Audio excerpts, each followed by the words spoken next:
Welcome back to Youths Arise podcast. This is episode 7 and we're continuing the topic, my mistakes are not failures but lessons that fuel success. Right? So, my name is Kelvin. I'm the president of Jesus Youth Society. To my left is the vice president, Peter John, 2 names, 1 person. And tonight we have a very special guest, Antwaine Williams. He will be sharing his perspective on the topic with us tonight. I just want to remind you to like, share, subscribe, and comment on the videos. And for all our viewers, we really appreciate the support. So let's get right into it. Sir Antwaine, how do you redefine mistakes as lessons rather than failures? Thanks for having me. Big up everybody out there, and please go ahead and smash that like, subscribe, and all that stuff. Make sure. I guess one of the important things we have to do is arrive at a definition as to what is a mistake. I find that we recognize mistakes a lot, right, when we look in the rearview mirror. So we're analyzing yesterday's mistake through today's knowledge. So we look at them and say, you know what, yesterday I did X or Y. Right. But now that I know Z, you know, say I really mistake, that for me would be a mistake. They come because we have new information that we're putting on something else. Right. And that's probably one of the reasons why we can beat ourselves down, because we're saying, guess what, we shouldn't do that. But you didn't know any better, so the decision you made was as good a decision as you could have made because you just never had enough information. So for example, I look at it and say, yo, is that good blue shirt that you have? In my mind somewhere, I was thinking of something blue. Right. So I called your shirt blue. Just a slip of the tongue. I said blue, it was on my mind. Right. That's a mistake. That is not that I didn't have the information. I just wasn't paying enough attention to ensure that I caught right there. I was distracted, so I didn't say the right word. Right. There are times in our lives when we intend to do one thing, we do another thing. Right. So you sometimes catch yourself up at the same time and say, wow, mistake, ain't try to correct it.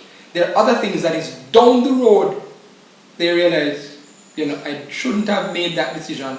And most times it's because of the consequences that we see and say, boy, I don't like the consequence. Redefining the mistake comes as a function of saying, I want to change. So if I had known what I know now, I would have changed. So you're saying, that's a mistake. I would have made another decision.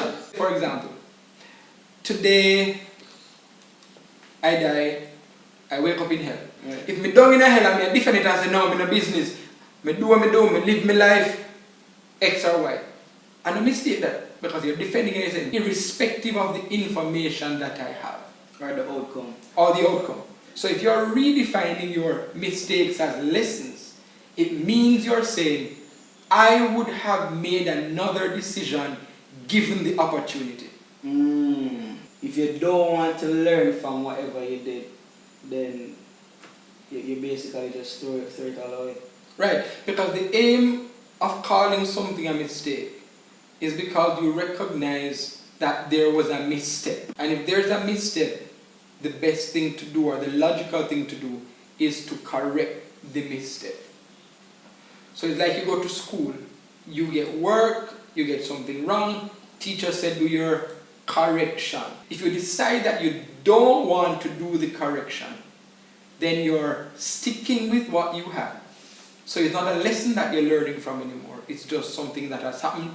It's kind of final or terminal, and then it becomes a failure. The resistance to making a better decision. When we think of failure, we think of failure as being somebody that we are.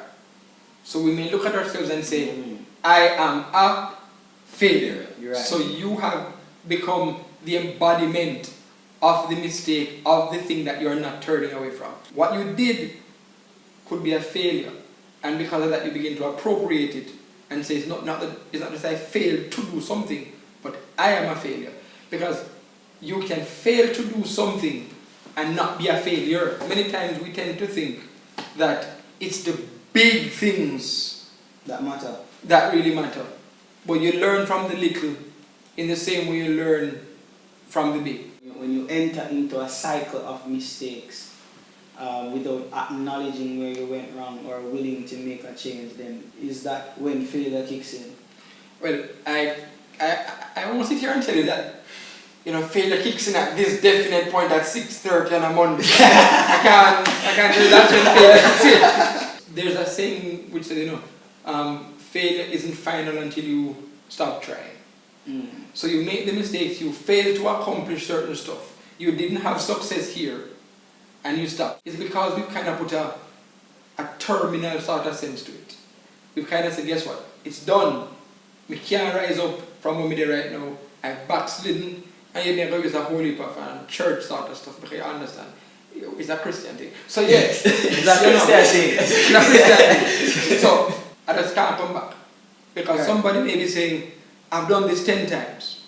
I've done this 15 times. And every time I try, it does not work out and I just keep a slip up.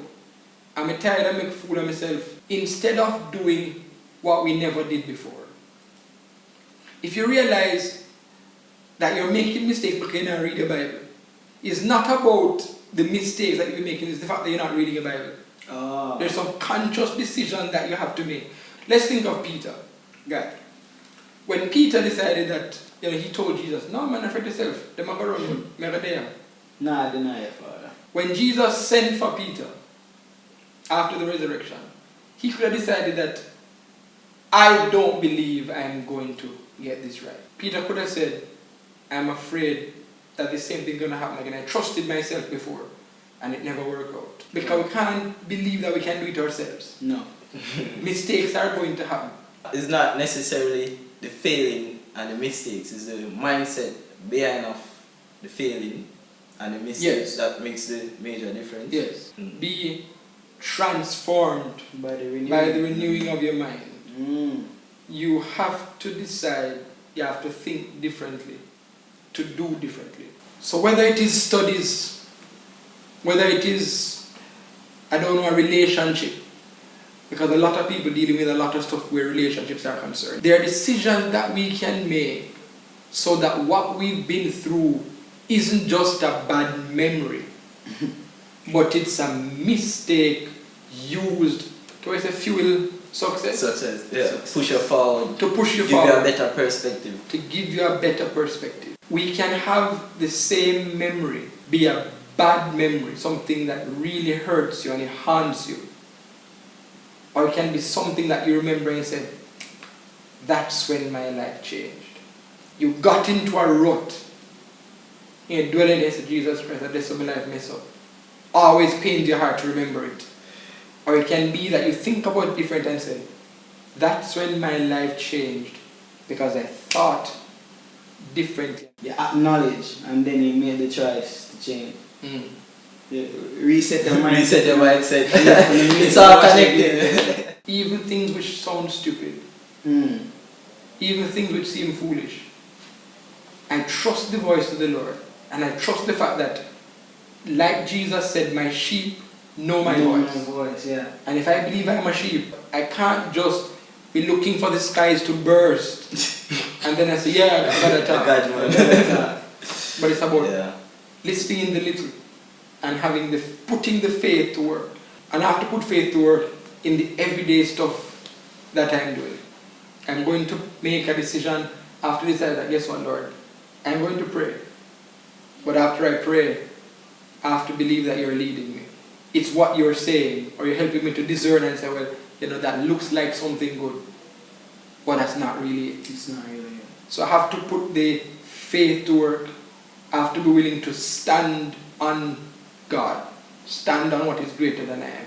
Because I can't make good decisions without the good God. There's a hymn which says, each victory helps us another one to win. We find ourselves making more right decisions because we're feeding on one and getting down to the others. This mindset now that you've developed, how does it help in overcoming the fear of failure? It makes it almost mandatory to try. There are times when I'd rather not try. I can't be held guiltless if I don't try. If I try and I find out that, it didn't turn out the way I wanted, then I can evaluate it again and say, is it that I did something wrong, or is it that I should not just have launched out in that way? Right. Sometimes we idolize being right so much that it takes away our opportunities to put a foot. So let's say, for example, I could do 10 things right because I was settling to only try for the ones that I feel are absolutely, without mistake, going to be right. I left 20 that could have been tried. I'm not asking you to try everything, but try the spirits. But it's a matter of being willing to step out. I like looking at Peter, because while Peter would have been stepping out on the boat, people remember say Peter that sink, but he's the only person who walked on water. Yes. Exactly. The only person. Because he's the only person who tried it. There's things that we may experience deeper if we take the plunge and do something that may seem negative. Or at least not the wisest thing. I try not to get caught up in a whole heap of guilt and regret. Stop beating myself up because I just can't fix it. Right. It's not a right and wrong, you just can't fix it again.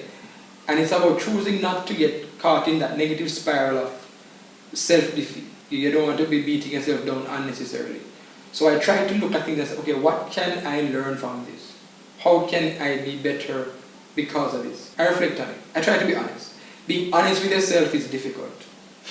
Because sometimes what people will tell you, they don't know the fullness. No. But when you are honest with yourself, it's a really vulnerable place that you're at. Become vulnerable with yourself. Where you accept the stuff that you couldn't do. Right. And work on the stuff that you can fix. So if I realize I made a mistake and I can't fix it, you really just have to leave it. So for example, big up my wife, I'm sure you're going to be watching the video. But it's if I do something wrong and I need to apologize, I have to work up the courage to acknowledge that I was wrong and go and make amends. Right. When I do something wrong, I am man enough, I'm strong enough, I'm willing enough, I'm mature enough to go back and fix it.